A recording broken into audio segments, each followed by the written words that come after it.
Welcome friends to my video about this 10 gigabit networking card. So the plan is to put this guy over here and to put this guy over here.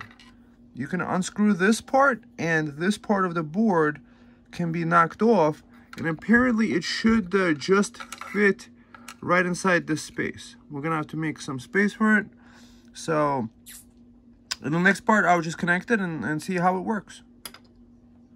So I just unscrewed the last part, and now let's see, test fit it over here. So I guess it could fit. It could just fit if you don't have that cable. Hopefully it does. So it looks like maybe it does fit.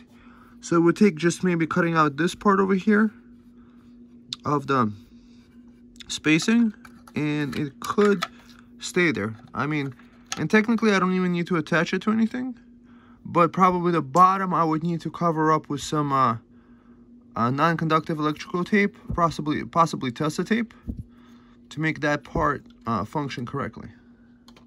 So now that it's connected, let's see if with this drive over here that the lid closes or not. Yes, the lid closes.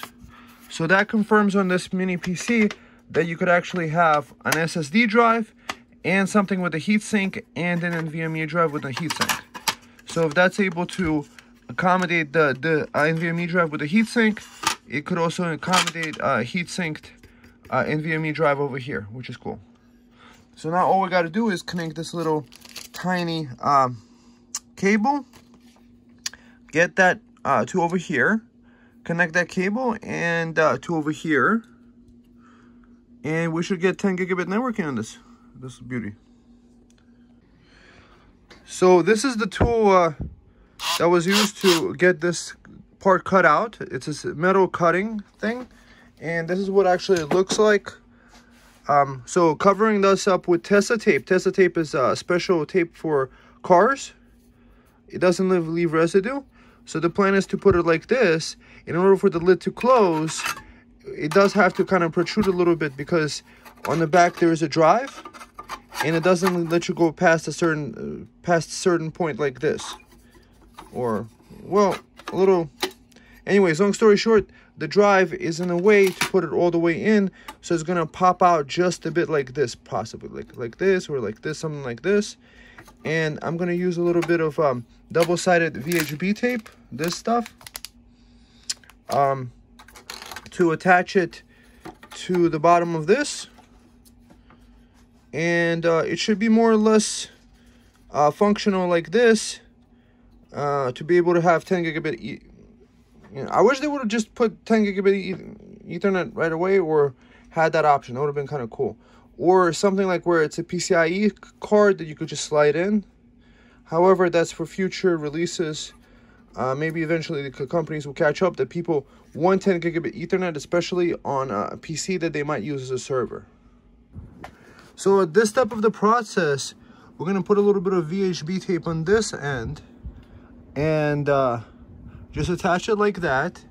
I put the wiring through. Yes, it's going to be over a hot NVMe drive, but this is the only way this cable connects. It just easily snaps on. And it snaps on this end. And it looks like it just routes perfectly fine through there. So it looks like this is the amount that protrudes from the back. And let's see it in action.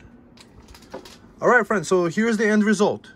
Using a little bit of tape on the end and some ingenuity. A little bit of tape on this side.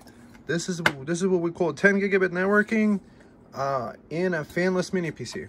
Watch the review that I did of this fanless mini PC, and how I was planning to make a 10 gigabit networking on it. Let's just connect it now and see how this 10 gigabit card works, to make sure it does work. So I'm using Snappy Driver Origin. This is a free one. There's also Driver Easy, but that's like $40 a year. And this free one, I think, has good installer stuff.